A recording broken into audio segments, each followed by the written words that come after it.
इन 3 स्त्रियों को कभी भी शिवलिंग पर जल नहीं चढ़ाना चाहिए, वरना गरीबी जीवन भर पीछा नहीं छोड़ती। आज की वीडियो स्त्रियों के लिए बहुत महत्वपूर्ण है। यह वीडियो हर स्त्री को जरूर देखनी चाहिए। एक समय की बात है जब भगवान शिव व माता पार्वती पृथ्वी लोक पर एक अद्भुत स्थान पर बैठे हुए थे। यह स्थान देवी देवताओं को अपनी ओर आकर्षित करने वाला था। भगवान भोलेनाथ, माता पार्वती एक दूसरे से बातें कर रहे थे। तभी माता पार्वती कहती है कि हे प्रभु, आप ही आदि है और आप ही अंत है, किंतु आज मैं आपसे ये जानना चाहती हूँ कि शिवलिंग पर जल चढ़ाने के क्या नियम होता है। कौन सी स्त्री को जल चढ़ा सकती है और कौन सी स्त्री जल नहीं चढ़ा सकती। इस विषय में आप मुझे अच्छे से ज्ञान दीजिए। कौन सी स्त्री को सावन के सोमवार के व्रत करने चाहिए। कृपा करके प्रभु आप मेरे मन की आशंका को दूर करें। इस पर भोलेनाथ मुस्कुराते हुए बोले, हे देवी पार्वती, आज आपने बड़ा ही उत्तम प्रश्न किया है। शिवलिंग पर जल चढ़ाने के कुछ नियम होते हैं। उन नियमों को पालन करते हुए शिवलिंग पर जल चढ़ाना चाहिए। यदि कोई मनुष्य नियमों का पालन नहीं करता तो उसे महापाप लगता है। हे देवी, मैं उस स्थान से रुष्ट होकर चला जाता हूँ। प्रिय, मैं उन 3 स्त्रियों के बारे में बताने जा रहा हूँ जिन्हें शिवलिंग पर जल नहीं चढ़ाना चाहिए।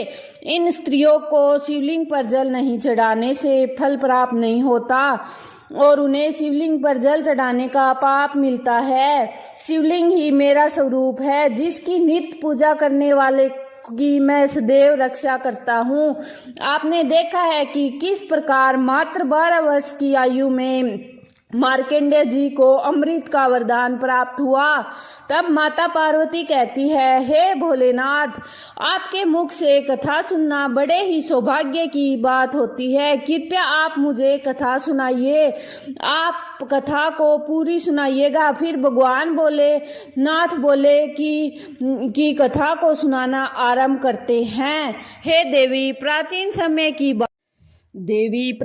समय की बात है। अक्षयपुरी नाम की एक नगरी में एक ब्राह्मण निवास करता था जिसका नाम सुखदेव था। सुखदेव बहुत ही गुणवान था। वह सभी शास्त्रों में पारंगत था।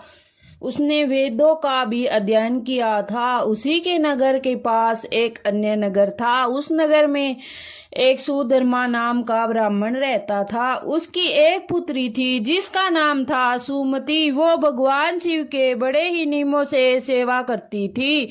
नित्य शिवलिंग को जल देती थी और बाद में ही उसकी दिनचर्या शुरू होती थी। सुमति ने मन चाहे वर को प्राप्त करने के लिए 16 सोमवार के व्रत भी किए थे। उसके पिता सुधर्मा बड़े ही लाड प्यार से पुत्री की लालन पालन किया था। उसकी पुत्री अत्यंत गुणवान, रूपवान व चरित्रवान थी।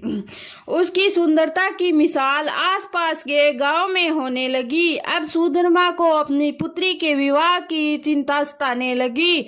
इसलिए उसने एक दिन अपनी पत्नी से कहा, हे प्रिय, हमारी पुत्री अब जवान हो चुकी है, यह विवाह के योग्य हो गई है।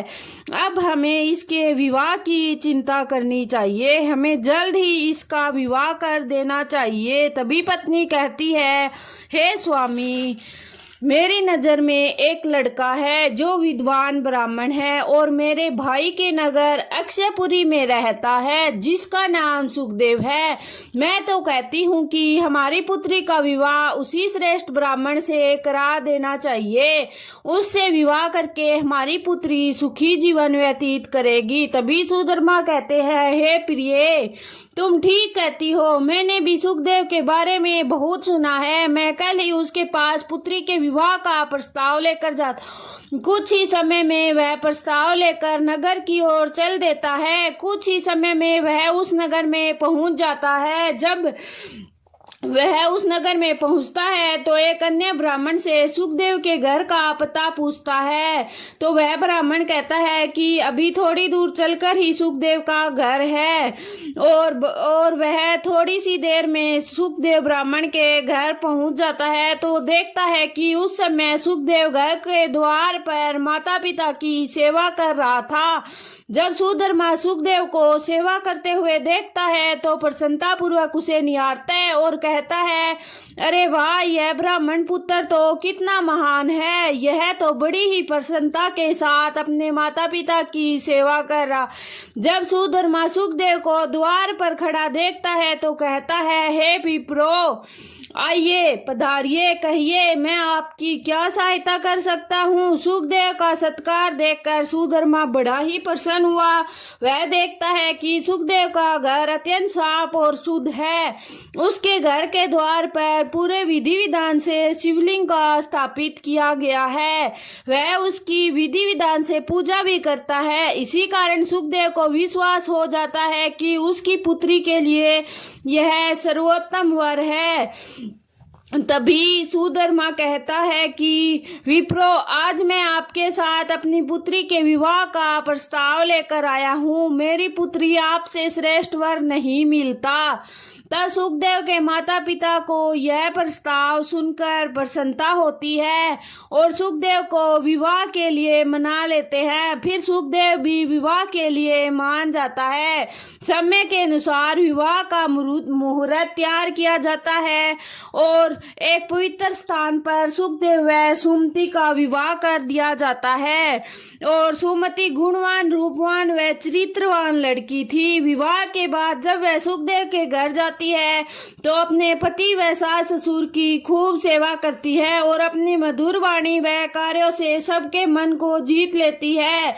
सुमति के ससुराल वाले भी उसके कार्यों से प्रसन्न रहते हैं। सुमति अपने पति से पहले जाकर पूरे घर की साफ सफाई कर देती है, फिर घर के बाहर के आंगन साफ करती है और फिर स्नान करती है और शिवलिंग के पास जाकर बैठ जाती है और पूजा करती है और नित्य नियम से शिवलिंग को जल देती है और बेल पत्तर अर्पण करती है और बाद में अन्य कामों को करके परिवारजनों को प्रसन्न करती है। रात को पति के चरण दबाकर सोया करती थी। सुमति पतिव्रता नारी के सारे लक्षण थे। वह पति को परमेश्वर मानती और सेवा करती। सुमति कभी अन्य पुरुष का विचार नहीं करती। वह सत्य धर्म का पालन करने वाली स्त्री थी। उसका कोई अशुभ कार्य नहीं किया था। उसके सरल स्वभाव को देखकर माँ लक्ष्मी उस पर मेहरबान थी और माँ लक्ष्मी स्वयं उसके घर में निवास करती थी, जिसके से उसका जीवन सुख समृद्धि से बढ़ गया। और आगे भोलेनाथ माँ पार्वती को कथा सुनाते हुए कहते हैं कि हे देवी, माँ लक्ष्मी उसी स्त्री पर कृपा बनाती है जो पतिव्रता होती है और सत्य धर्म का पालन करती है और अपने घर को साफ व स्वच्छ रखती है। इसके बाद एक समय की बात है जब सुमति ने अपने घर के में बहुत ही प्यार से प्याज और लहसुन डालकर भोजन बनाया था, जिससे वो भोजन खाकर उन पति पत्नी के अंदर कामुकता जाग गई और उन्होंने दिन में ही संभोग कर लिया। और सुमति ने संभोग करने के बाद बिना नहाए धोए और शिव को जल अर्पण कर दिया और वो भूल गई कि उसने दिन में ही संभोग किया है। संभोग करने के बाद स्त्री का शरीर दूषित हो जाता है। वह बिना नहाए किसी भी देवी देवताओं को जल नहीं देना चाहिए, जिससे शिव भगवान उनके घर से रुष्ट होकर चले गए। और बाद में सुमति के घर में गरीबी का साया पड़ना लगा और उनके मन के अंदर कामुकता जागने लगी और वे पूरे दिन भोग विलास में लीन रहने लगे। पति पत्नी दोनों ही अपनी इच्छा में लीन रहने लगे और जिसके कारण सुखदेव में भी कुष्ठ रोग हो गया और हे देवी, सुखदेव को बहुत समय तक कुष्ठ रोग हो गया, जिसके कारण उसके माता पिता दुखी हो गए और उन्होंने सुमति को दोष देना आरंभ कर दिया, क्योंकि उसने उनके बेटे को अपने वश में कर लिया, भोग विलास में लीन कर दिया और उसके माता पिता ने सुमति को घर से निकाल दिया। सुमति बड़ी ही दुखी मन से घर से निकल गई और उसने वहां बहुत विनती करी, हे माता मैं कहाँ जाऊंगी, पर उन्होंने उसकी एक नहीं सुनी। तो सुमति एक कुटिया में जाकर बैठ गई जंगल में, घने जंगल में, और वहां रोती और विलखती हुई रहने लगी, जिसके कारण एक बार उस कुटिया के महाराजी आए और उन्होंने उसको दुख का कारण पूछा। तो सुमति ने बताया और सुमति जल समाधि ले ली। हे पार्वती, तभी सुमति को भगवान शिव प्रकट हुए और उन्होंने उसके दोष को बताया। तो सुमति ने अपनी गलती मानी और शिव भगवान से क्षमा मांगी और बाद में वो घर जाकर अपने पति के कुष्ठ रोग को ठीक करने के लिए रोज उसे बेलपत्र का जल देने लगी, जिससे उसका पति भी ठीक हो गया और नित्य उनकी ऐसे ही वो होने लगी और इसके बाद वो एक सुखी जीवन व्यतीत करने लगे। हे पार्वती, इसलिए मैं कहता हूँ कि एक स्त्री को कभी भी बिना नहाए धोए स्नान किए दूषित शरीर से शिव भगवान को जल अर्पण नहीं करना चाहिए। इस अवस्था में एक स्त्री को कभी भी जल नहीं अर्पण करना चाहिए। और मेरे भी शिव भगवान के जल अर्पण करने का एक नियम होता है। शिव भगवान को कनेर के फूल बड़े ही प्रिय है, इसलिए शिव भगवान को हमेशा कनेर के फूल अर्पण करने चाहिए, बेलपत्र अर्पण करना चाहिए और तुलसी का पत्ता कभी भी शिव भगवान को अर्पित नहीं करना चाहिए, क्योंकि तुलसी का पत्ता शिव भगवान को